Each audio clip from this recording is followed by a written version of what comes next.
আসসালামু আলাইকুম। আজকে আপনাদেরকে যেটা দেখাচ্ছি এটা হলো অ্যাক্রিলিক অফ কাট সাইনবোর্ড বলে। অ্যাক্রিলিক অফ কাট সাইনবোর্ড এটা আপনি বাইরে ইউজ করতে পারবেন, বৃষ্টির পানিতে কোনো প্রবলেম হবে না। আপনার দোকানে সাইনবোর্ড হিসাবে ব্যবহার করতে পারবেন। বাংলাদেশের সব দোকানে আপনি কম বেশি এরকম অ্যাক্রিলিক সাইনবোর্ড দেখতে পারবেন। এটা সম্পূর্ণ স্টিকার এখনো খোলা হয় নাই। এটা হলো সম্পূর্ণ ব্ল্যাকের উপর লেখাটা দেওয়া হয়েছে, সম্পূর্ণ ব্ল্যাকের উপরে দেওয়া হয়েছে। এটা হলো আপনার দোকানের যে কোনো ডিজাইন আপনি বলবেন, আপনার মন মতো আমরা ডিজাইন করে বাংলাদেশের যে কোনো জায়গায় আমরা ডেলিভারি দিয়ে থাকি।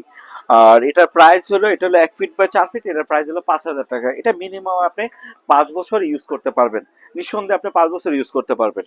5 বছর পরও যদি সমস্যা হয়, এটার পিছনে হলো এলইডি এরকম বাল্ব আছে, সম্পূর্ণ এলইডি বাল্বের উপরে করা। হ্যাঁ, সম্পূর্ণ এলইডি বাল্বের উপরে করা। এই বাল্বগুলো আপনি পাওয়া যায়, আপনার বাল্বগুলো চেঞ্জ করতে পারবেন। এটা সম্পূর্ণ ডিসি পাওয়ার সাপ্লাইয়ের উপর দেওয়া হয়। এটা rainproof DC power supply. এটা বৃষ্টির পানিতে কিছু হবে না। এটা আপনি বাংলাদেশের যে কোনো জায়গা থেকে অর্ডার করতে পারেন। আপনি আমার হোয়াটসঅ্যাপ নাম্বারে ফোন দেবেন, আর আমার যদি দোকানে আসতে মন চায় আমার দোকানে এসে অর্ডার করতে পারবেন। আমার দোকানের ঠিকানা হলো ঢাকা নবাবপুর, সজীব লাইটিং, এরশাদ মার্কেট, দোকান নাম্বার 8। That's it.